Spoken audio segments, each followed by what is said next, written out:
Greetings, kiddos. I was fully intending to do a video at the end of last week.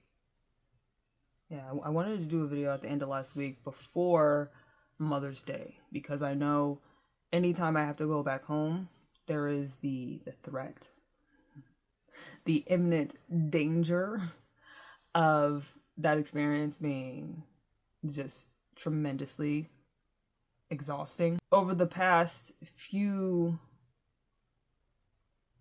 holidays, I've been pretty okay, but Mother's Day, invariably, it was a rough one for me. And so I should have went ahead and just buckled in and did that video, because your boy is fucked up. I'm fucked up.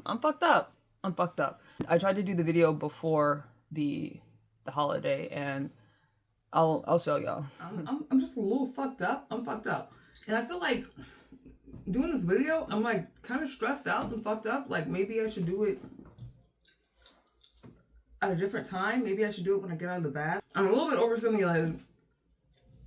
And looking up like this is freaking me the fuck out. I just stay fucked up. That's what I do. That's my enterprise. That is my forte. I am fucked up. This last video, I wanted to talk about my, I guess, like the exit consultation with the psychiatrist, because I got some assessments done for ADHD and autism, as a lot of people have done, like along the lines of the pandemic. I think the pandemic has caused a lot of people to become almost cripplingly depressed. A lot of people were depressed. A lot of people had a lot of their coping mechanisms kind of entirely fall apart because they had to spend time with themselves. And I would have thought I wouldn't be one of those people, but I definitely was. I don't want to say it's entirely the medicine that I was taking at that time, but that really did fuck me up. That fucked me up pretty good, because I had gotten my weight down to a really good place, and I was sent out to Michigan, and I couldn't go out and do anything while I was out there. And so that was causing me some issues where, like, I couldn't do anything. And it's not necessarily that I'm a person that needs to be around people, but I need to be able to do stuff. I feel like without a purpose, I feel horrible. I used to think that purposelessness was the only type of loneliness that I understood, or maybe the loneliness that one experiences when surrounded by people. But I will let you know, the loneliness of not knowing oneself and having to navigate one's own mind when it feels entirely unfamiliar, that's the worst. That's the fucking worst. So the loneliness of depersonalization has now become the loneliness that I understand the best, because that shit is bad. That's bad shit. That's bad fucking juju. I'm like fucking uncomfortable.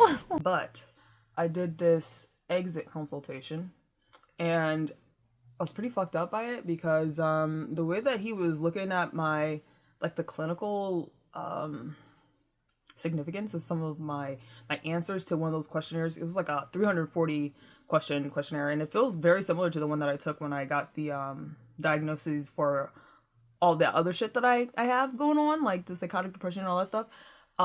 It was probably the same, if not just similar. But he looked at that and was like, yo, you're fucked up. Almost to the point that, like, we can't use these answers, because it seems like, I don't want to say he said I was lying, because he didn't. He did not say that I was lying. He said that the answers that I gave were like a cry for help. And I was like, bitch, I was actually pretty chill when I answered these questions. And so I'm like a little fucked up at the thought that, like, how I am calibrated to kind of express my experience maybe is not, I don't know, conducive to assessment, to being diagnosed. Maybe I need to have, like, more of a one-on-one talking experience, because I do have a lot of fucked up ass thoughts, and I am paranoid. I do have, like, weird paranoias. I have weird delusions, and those things do affect the way that I interact with the world and interact with myself. But I do a really, really good job of masking, not only to the world, but also to myself. And so I try to push those thoughts away as hard as I possibly can, but they exist. They're intrusive. They fucking just happen. And so I wanted to be honest about the experiences that I have and like the weird magical thinking I kind of do sometimes. To give an example, this is a pretty good example because I was stressed the fuck out about it because I thought I should have. I just should have. I thought about it. It's because it's fucking weird. It's a weird thing. It's a weird thing. So the night before, I don't remember what I was thinking about. I don't know what I was thinking about, but I had this weird urge to look up the capital of Italy. And I was like, bitch, stop. Go to fucking bed. It's fucking 3:00 in the morning. You need to shut the fuck up, brain. You need to shut the fuck up and let me sleep because I need to be alert enough to do this assessment. And so I think I was listening to like, oh, bitch, you know what it was? I was listening to one of those cave diving gone wrong videos. I think that's what I was listening to. And I don't think it was located in Italy. I think the people were Italian. And I want to say it was that couple that went to a cave in, is it Thailand? And everybody died but the woman. Like everybody that was on the excursion, along with this woman's fiance, like everybody died except for her. She was trapped in this cave. And I want to say they were Italian, and I had like the thought that like maybe I want to look up the capital of Italy because why not? And I didn't because I was telling my brain to shut the fuck up and let me sleep. And the next day, I get to this test and they ask me what the fucking capital of Italy is. And I don't know it. Obviously, because last night I was thinking about looking it up because I didn't fucking know what it was. And I feel like that's like the universe trying to like tell me like, bitch, you're gonna need this information for later. And I don't like to give those thoughts credence. But they happen very often because there are a few ways to justify those kind of thoughts outside of fucking just magical ass thinking and just coincidence. And it happens to me not a whole lot, but enough that I'm like, that's weird. That's fucking serendipitous. And I don't like to ascribe that like the universe is telling me something. I don't like to say like I magically fucking know what's going to happen tomorrow.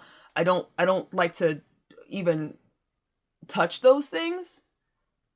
But it is a thing that goes on in my head, and I try to divorce myself from it as much as possible because I do not want to start going down that trail because it's a pretty insidious. There's a lot of confirmation bias, and I just don't want to, expose myself to that. And while I try very hard not to give those thoughts credence, they are thoughts that happen, and I wanted to be honest in doing this assessment, and maybe I should not include them as things that I experience if it's not something that affects my life so much, because it doesn't have like a huge effect on my life, but it does. I mean, they're intrusive thoughts, and so they're kind of like the background noise of my every experience. In doing the initial assessment, I did have some issues with, I guess, the credibility of me reporting my experience. So the psychometrist spoke to the psychologist and had told him that I had things that I kind of obsessively talked about, and I feel like I didn't do that. I was fucking confused when he said that because I was like, bitch, I feel like I didn't have like a single thing that I like super focused on when I was talking to this woman, because most of the things that we were talking about were like, she showed me a picture and then she told me to describe the picture. Then she like had a book and she had me like go through the book and with each picture tell the story of what's happening in this storybook. And it was like a kid's book. And the way that they described how I spoke and how like my just general affect, they said that I don't have my affect is blunt, of course, and my imagination is not great. Like, for a lack of a better way to say it, they said I don't have a whole lot of imagination, and like I know that. I fucking know that. The book that they showed me was like fucking frogs flying in the sky, so like I don't have a magical imagination. I have a probably deeper imagination than the average person, but it's more geared towards experiences that are within like the spectrum of things that we experience in reality. Less magical, more practical. But I like to describe smells. I like to describe tastes. I like to describe sounds. I like to describe sensations. And like, my imagination is deeper, but not expansive. It is weird to have these people like tell me about myself because I'd rather not be fucking perceived or to perceive. Either or, you know, whatever comes first. I feel weird having things observed about me. But one thing that I did find refreshing talking to the psychologist, I told him that I don't want to exist. Like at any given point of the day, I don't want to exist. And that I have a hard time talking to psychiatrists about that because they want to institutionalize me the second I say that, because they're like, oh, you're suicidal. And that's not the case. I'm not a danger to myself or anyone else. I just have a hard time wanting to exist. And wanting to exist isn't the same as wanting to live. And the way that he described it to me, because he was like, yeah, I don't think of anyone that says that particular phrase. I don't assume that they are suicidal. And I was like, oh shit, that's okay. All right, go on. And so he was like, the way that I think of it is that you do not want to exist in this current state. The life that you are living at this moment is not one that you want to live. And that doesn't necessarily mean that you want to die. You just don't want to exist this way. And I was like, bitch, yes, that's exactly it. That's fucking it. And I mean, it'd just be nice not to have to think or perceive or eat food or have to go to sleep. Like, going to sleep fucking sucks for me. It takes me for fucking ever. I hate it. I hate getting in bed and feeling like, oh, I gotta do this exercise again. It's nice to be sleeping, but to go to sleep, that shit stresses me the fuck out. That was one thing that he addressed, is that I had a hard time staying on one particular topic. And I do. I have a hard time doing that. And I think doing these videos helps me to do that. Or helps me to at least organize the thoughts, even if they're like all over the fucking place and jumbled up. They are at least being organized. They're at least being put into little boxes or big boxes, what the fuck ever. They're being organized. That's the point. And that I'm able to get the thoughts out. And because I'm not particularly good at speaking, you know, this is kind of an exercise for me. And another thing that he had talked about was my, the arithmetic section of the assessment. So they had like 2 arithmetics, like it's math, doing fucking math. That's pretty much what it was. And so an example of the first math that I had to do was, it was like auditory math. And so she would tell me a word problem and then I would have to give her the answer. So like, Dave has 5 apples. He finds 3 more apples. How many apples does he have? 8. So it was like those kind of questions. And I'm not great with those because I guess I have problems with processing sounds. And so my answers to those questions were really fucking bad. And those questions were pretty easy compared to the questions that were like the written ones. They were a lot more difficult. There was like long division, like all that kind of stuff. They had a log question. I was like, I don't fucking remember how to do log. There was like 2 questions that I didn't answer at the end. And one was like the log question. And then there was another one that was, I think it had like an imaginary number in it or something. It wasn't it was something else. It was another number. But it was like a letter number. But long story short, I did a really good job on the written math section. I don't think I got anything wrong in the written math section, but I got a whole lot wrong on the verbal math section. And so that was an interesting thing to see, that like my processing of like auditory stimuli to like process it and then think about it and then like spit out an answer, that's not great for me. And I kind of have known that because I have like not great hearing in my right ear and my left ear is a lot better. So whenever people talk to me, I like will listen to them like this. Yeah, I listen to people like this, and then also I don't make eye contact, and y'all know that from being here. I don't make eye contact. I'm really bad about making eye contact, and I don't know, that's fucking hard for me because I need to think, and if I'm looking at you, I'm not thinking. Yeah, I did not make any eye contact with the psychometrist because I didn't feel like I wanted to. I typically will, if I'm trying to get like information from a person as far as like how they're feeling, I will typically watch their mouths because eyes don't really tell me a whole lot. I don't get a lot of information from your eyes, but I can interpret facial expressions. I mean, I've been around for a little bit, so I definitely have the skill. It's just not as good as most people. Like frowning, definitely know that frowning is like bad, or you're contemplating something. When I think about it, I'm probably better at clocking changes in expression rather than like discerning what any given expression means. And I think that's probably a product of not hypervigilance, but like I'm vigilant of changes in the fucking environment, because changes in the environment could be bad for me. And so, yeah, doing that test, the assessment was fucking hard. It was really stressful for me.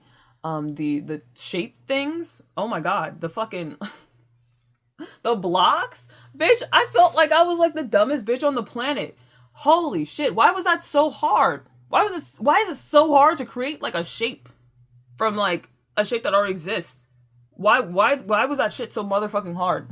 And I'm planning on going over each individual assessment and like kind of my thoughts about it and what it is designed to do.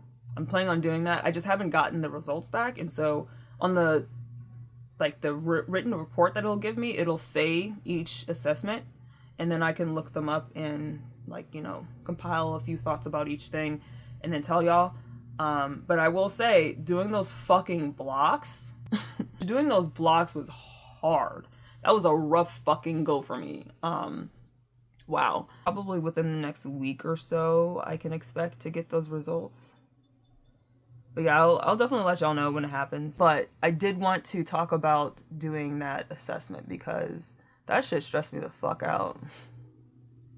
It was very stressful, and I did feel some type of way about some of my responses being like unusable. I feel like the psychologist didn't look at the report I sent him, because I sent him the report that I got done back in 2018. I sent him that shit, and it says that I have hallucinations. It says that I have psychotic depression. I feel like he did not look at that because he was surprised when I told him.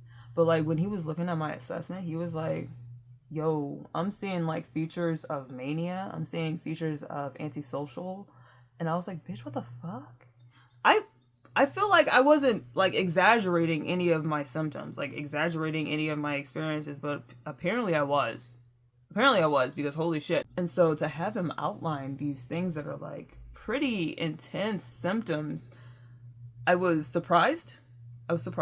But then also I was like, bitch, you did not look at the report I sent you, because you would have known that I have delusions and hallucinations and I suffer from dissociation pretty bad. I have PTSD. Like you would have known that some of these things belong on here while others might be exaggerations. I don't know. But either way, I will have that report within the next week or so, and I will let y'all know what the results were. And yeah. Whew. Shit's been rough though, y'all. It's been rough. Ooh. Oh, my fucking ankle. Ah. Alright. I'll talk to y'all later.